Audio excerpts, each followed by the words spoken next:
ni radiyo agasaro kaburaga ivugira i Londres mu Bwongereza mu Kirundi n'Ikinyarwanda.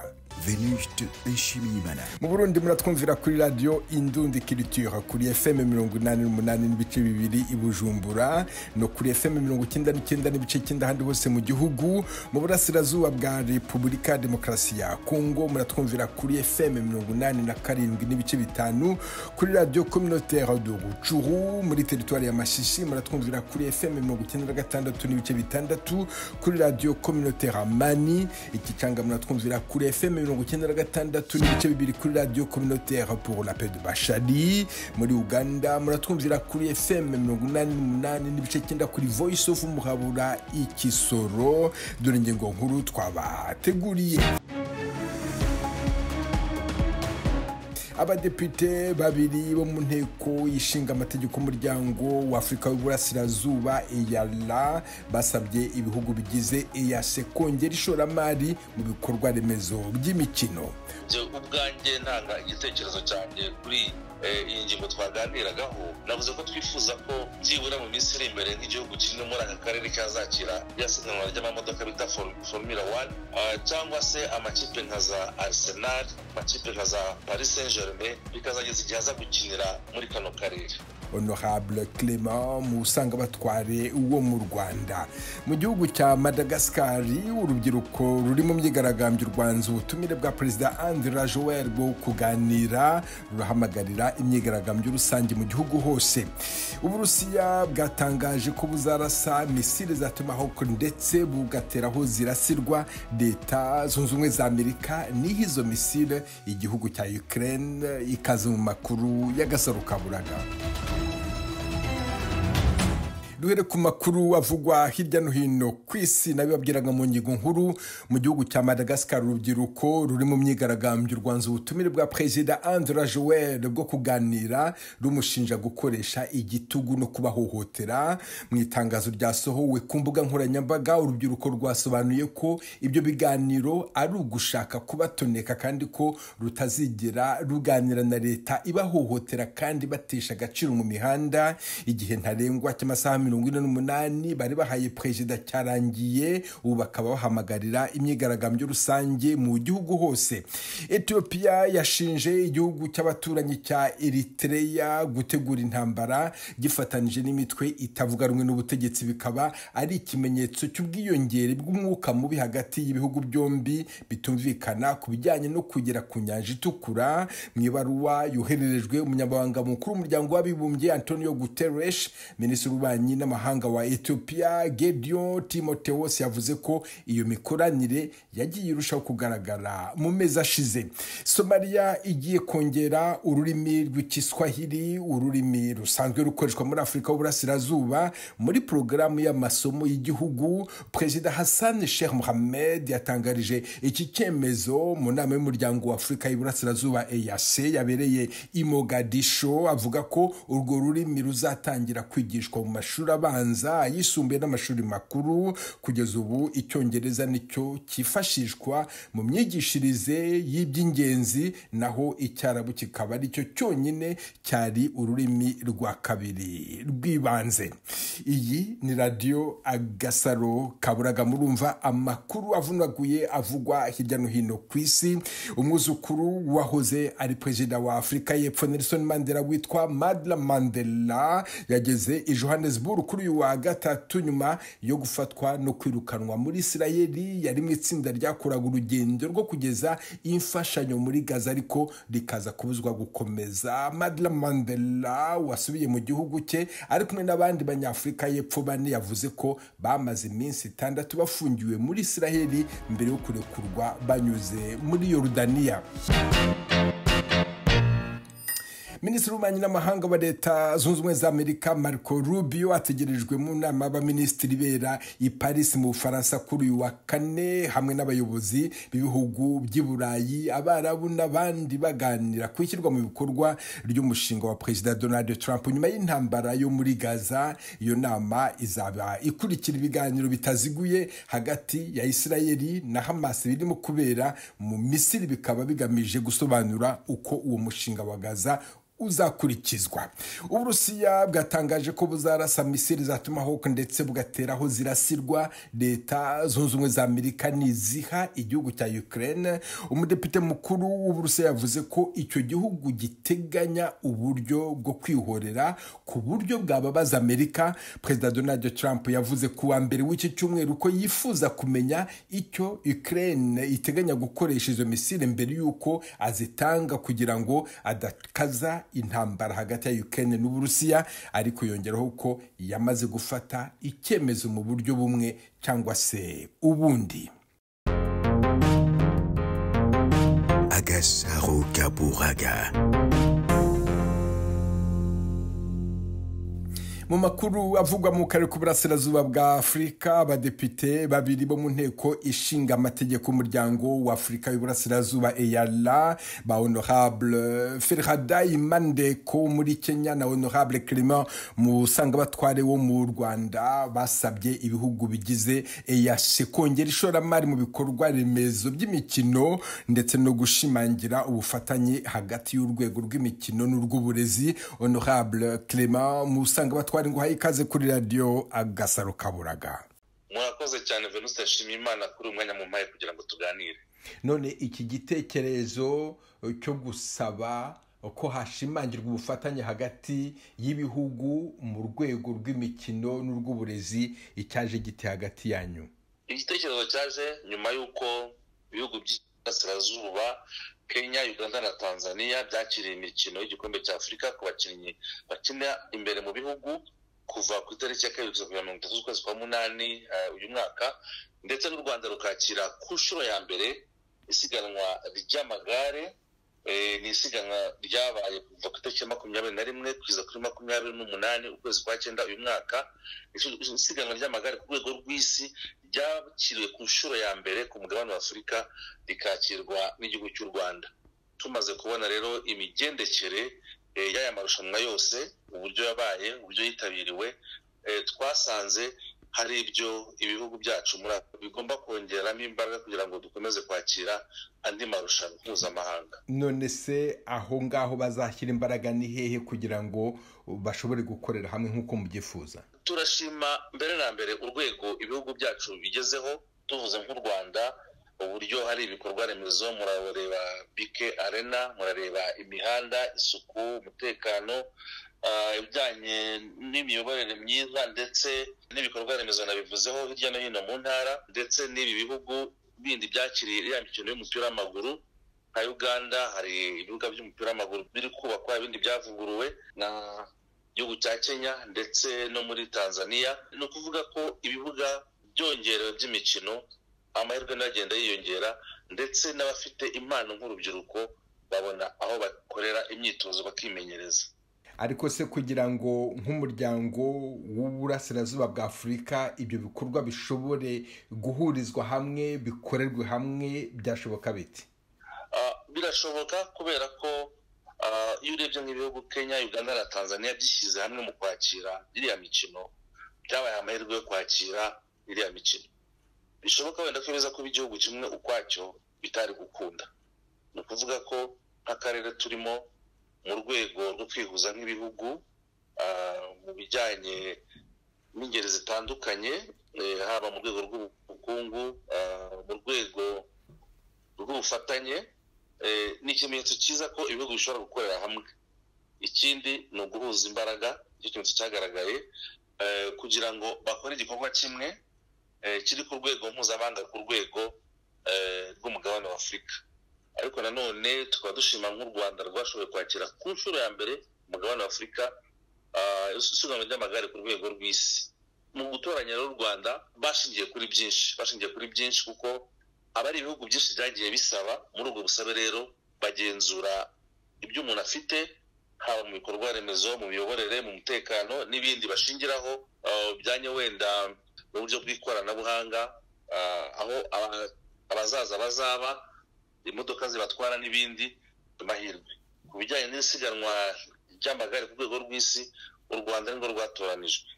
Nubwo bwose mushaka ko ibyo bikorwa byaba bikabera mu muryango w'uburasirazuba bwa Afurika. Uhereye kuri urwo rugero rw'irushanwa ry'amagare ryabereye mu Rwanda, hari ibihugu bimwe byo muri uwo muryango w'uburasirazuba bwa Afurika bititabiriye iyo mikino. None ibyo mwifuza bizashoboka gute mu gihe hari ibihugu bimwe bititabira imikino yahateguriwe?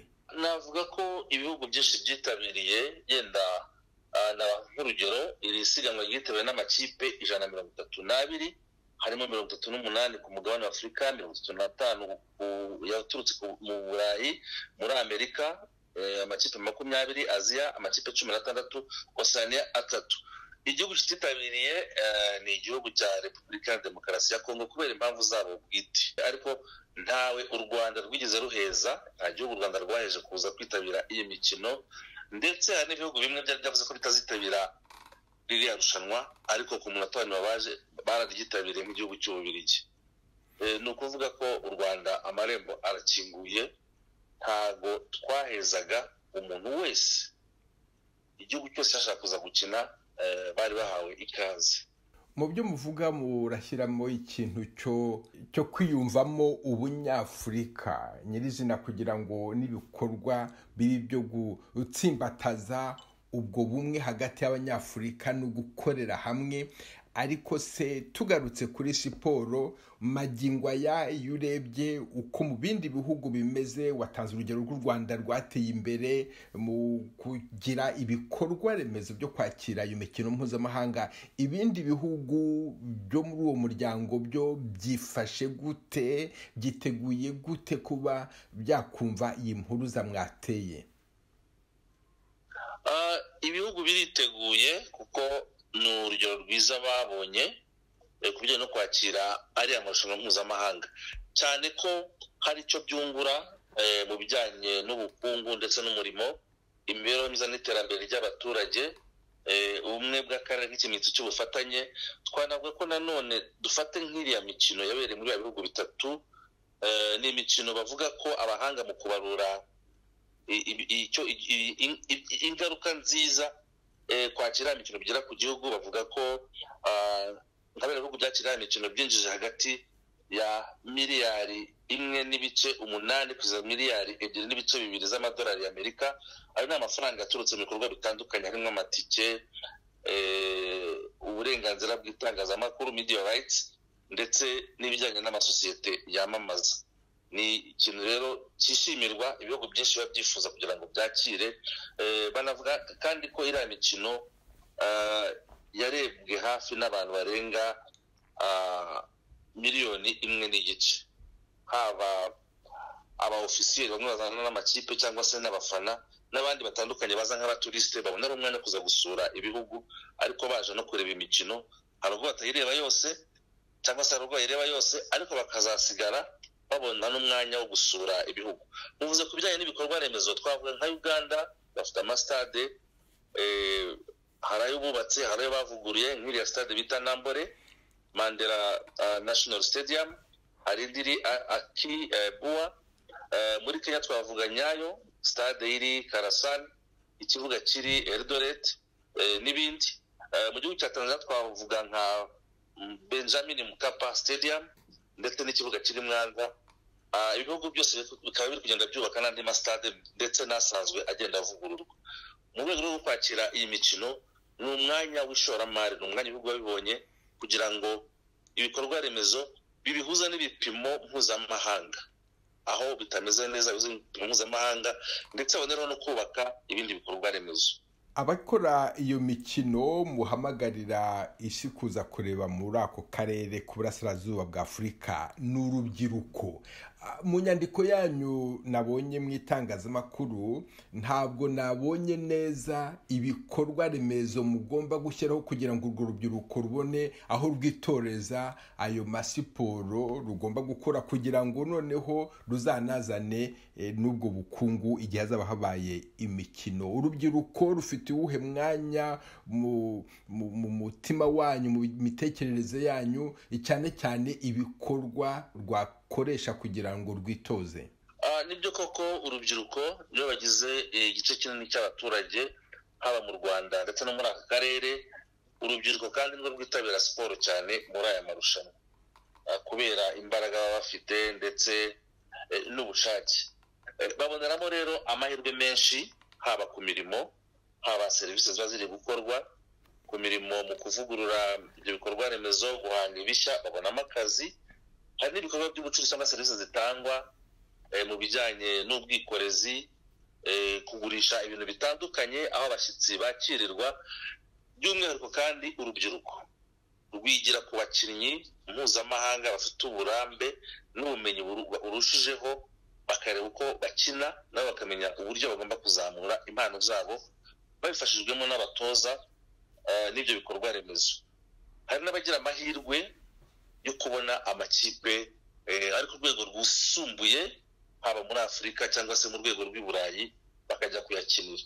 Iyo bagize amahirwe rero bakabona hayo masezerano yo gukinira amakipe y'u Burayi, ni ikintu kigira ingaruka nziza mu rwego rw'ubukungu, haba kuri bo ndetse no ku gihugu muri rusange, kubera ko byinjiza amadovize.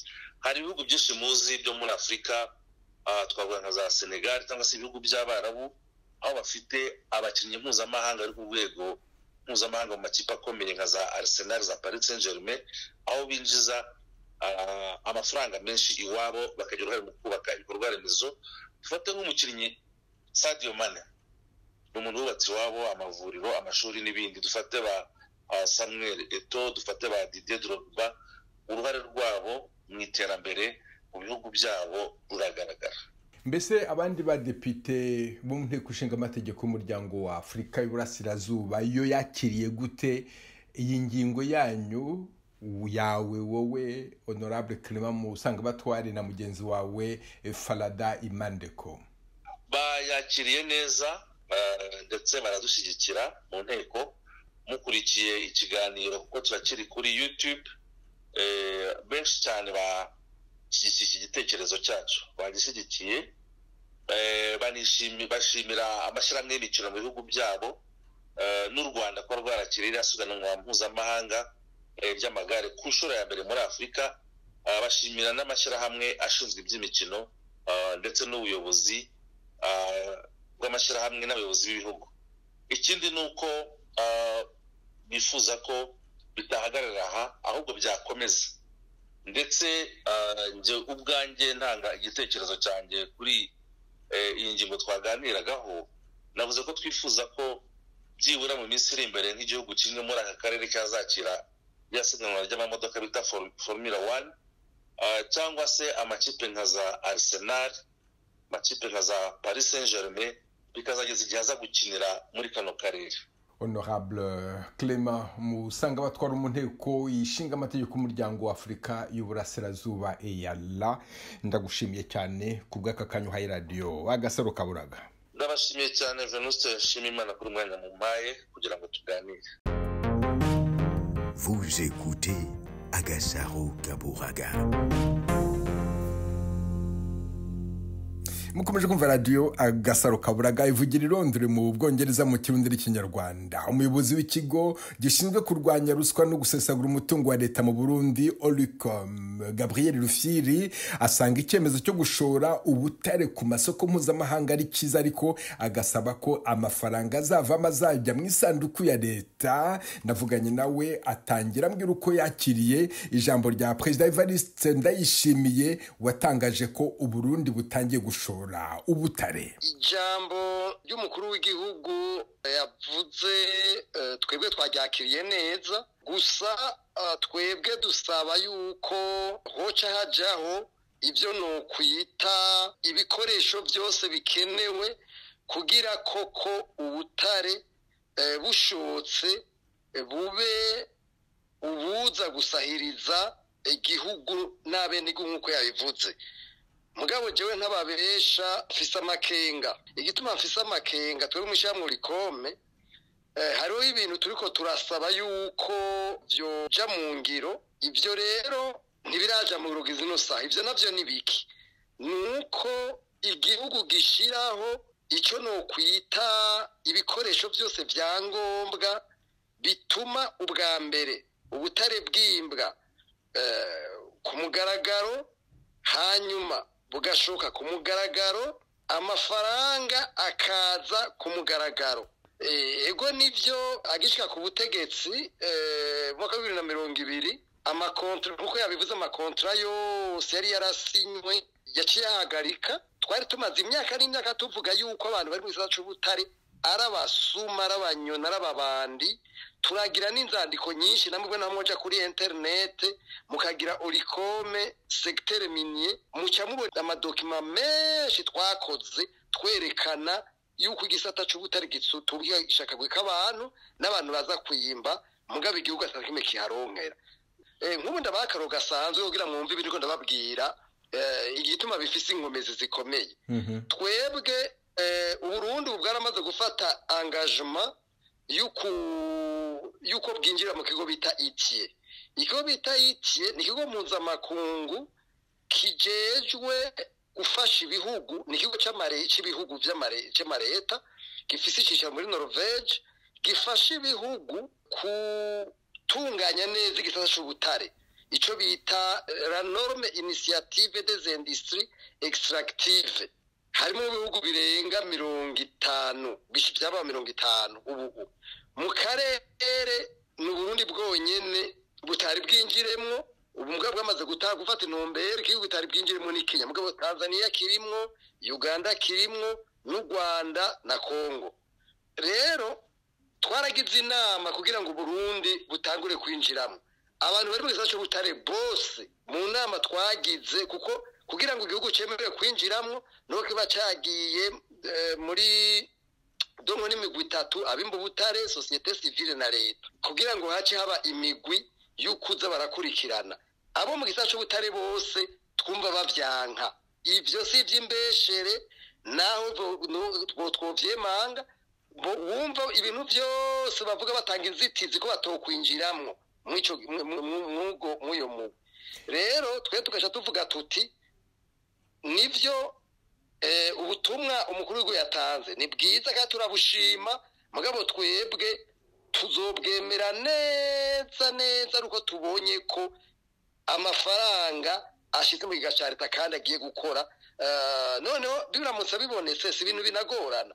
Ubu dufise amatodo shanje abiri ku buryo amatodo shanje n'uvuga amadolari canke amafaranga ajya mva makungu, aho usanga muri banke idolari rivunjwa 3,000 vy'amarundi, mugabo waje kuri marché noir marché parallele ugasha usanga rivunjwa 7,500 arenga. Kwico kizazo uzomenya ko cyatanguye kugira akamaro abarundi tubonye iyo soko yo mu kinywa byafuditse.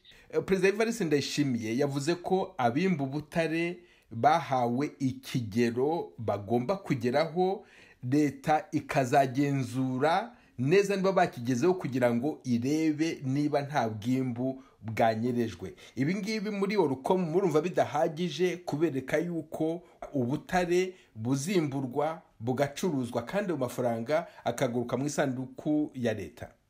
Mumenyesha makuru jewe ico no kubwira ibintu by'ubutunzi samajambo ya politike, ibintu by'ubutunzi n'ibiharuro nabikubwiye. Ibiharuro navyo turafise aho tubirabira kugira ngo tubone ko by'ukuri bavuga bati umwimbu waduze kubera biriya.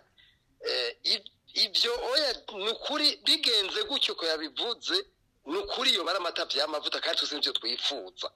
Mugabo je nabivuze nifise amakenga ndavye ukungena aba bantu bari mu ibi bisata bafise inguvu, usanga abo bantu mengo bafise inguvu basumvye inguvu leta. Nico kibazo jewe mbona naye handi hoho mu bisanzwe umukuru w'igihugu avuze ijambo rigomba gukurikizwa uko nyene ryavuzwe. Iyo uvuga ngo bafite ingufu, hari abantu bari muri leta bimba ubutare bashobora kuba babugurisha magendu cyangwa se ku bundi buryo budasobanutse ku buryo ubizi.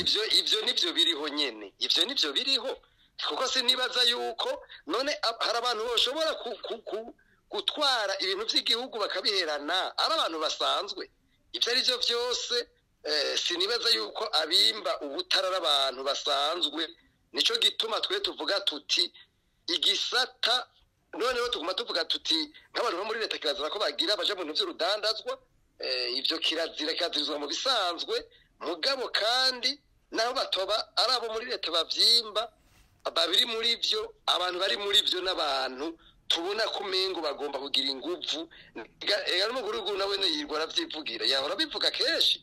Bwana Rufyiri, wumvise mu ijambo umukuru w'igihugu yavugiye isare, urahamya yuko abo babwimba mu buryo budasobanutse abazi, we numvise avuga yuko birangiye igihe cy'abazungu bimbaga ubutari bw'u Burundi bakabutwara ko icyo gihe kirangiye, none urambwira wowe ko hari n'abarundi babwimba bakabutwara. Ibyo ngibyo Perezida wa Repubulika ntabwo abizi. Erega nabo barundi uvuga ntibabikora bonyene, bakorana nabo muvuga b'abanyamahanga.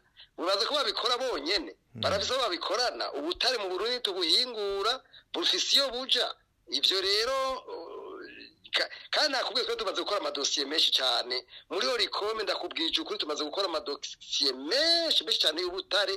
Abari muri byo uragenda urabari muri byo naye ntibatuze gusumbya leta. Ibyo ni ibintu by'ibinyegezwa, kugira umuntu umwe abinyegeza ntibizwe ntibiboneka. N'abantu bitwa ko ari aba privé babwimba ngaha mu Burundi ahandi bose abo uko nabo erega ngaha makero gihugu abantu bose barazinanye. Donc biraboneka abo bantu basuze gusumbya leta ugira ngo babaza bo gusigurira neza na neza ivyo bintu babikuye bagiva mu butare. Mugabo ugasha usanga igihugu n'ikigera kironka ikintu na kimwe, mugabo abantu bagoma batunga gusa. Ivyo rero sinibaza yuko hari umuntu n'umwe ivyo atabizi kiretse udashaka kubimenya gusa. Nico gituma nabisubiyemwo igihe umukuru w'igihugu wahari ubuya yaje yacihagarika amakontra yose azihagaritse. Rero twebwe ubuya ico tubona nuko hobamwe umuco mu bintu byose bijanye n'ubutare. Umuco wa mbere rero nuko Burundi bwinjira mwija initiative IPPT, kuko nk'ibintu by'ubutare burya n'ibintu meme n'amakontra nagenda babwire no kunegosiya amakontra vyonyene. Kugira ngo amakontra ya negosie bisaba abahinga ba expert bavyo bamenyera ico gisata bakizi. Nico kimwe mwibi vy'ibito vya petrole n'ibindi. Ivyo kugira ngo uze kubinegosya so ari we wese n'aba expert mva makungu muza makungu baba babizi bazigene bigenda baca babijamo. Uravuga ko hari ikibazo cy'amadovize mu Burundi na Perezida wa Repubulika Evariste Ndayishimiye yabivuze avuga yuko ubwo butari nibugurishwa buzazana amadovize mu gihugu, ariko kagira uti niba idolari rimwe rivunjwa ibihumbi 3 hari ikibazo cy'ayo madovize kandi naho tuyasanga ntabwo tuyabona neza. None ubu butare buramutse bugurishijwe neza ayo mafaranga akinjira mu isanduku ya leta, urabona ari iki bwazahura ku bukungu bw'igihugu? Nagenda kubwire hamwe ubutabizi harigeze kubicigwa cyakozwe na Bade ntihenze ngo ari mu mwaka wa 2009 nibuka neza. Ico cigwa cerekana yuko mu Burundi ubutare hamwe bworamuka bwimbwe bikurikije amategeko. Nukuvuga yuko amafaranga yovamwo yofasha bayita amafaranga y'amadovize yosumba kure niyo aya igihugu gikura mu butare, gikura mu ikawa, gikura mu ipama no mu cayi. Urumva rero igisata c'ubutare ni igisata gihambaye cyane kigomba mu by'ukuri gushigwa imbere mu bintu bijanye no kuduza ubutunzi. Nico gituma twebwe tuguma dusaba yuko ibintu bijanye n'intwari bereye bijanye n'umuco byoba mu gisata c'ubutare. Mbagira ngo bibe nuko abo bantu bose ubwa mbere abantu bafashwe bakoze amakosa bagahanwa ku mugaragaro riva kugira ngo amafaranga by'ukuri aze gufasha igihugu n'abene gihugu. Gabriel Rufyiri, umuyobozi wa Oricome mu Burundi, ndagushimye cyane kubw'aka kanyuhaye radio Agasaro Kaburaga. Murakoze cyane, mugira umugisha. Nano dusoreje aya makuru kuri radio Agasaro Kaburaga, mwakoze kudutega amatwi. Dukomeje kandi gahunda yo gusigasira umuco karande n'ururimi gakondo, dore umugani uyu munsi agahanga k'umugabo gahuma katavuze. Umunsi mwiza, mwari kumwe na Venuste Nshimiyimana. Agasaro Kaburaga.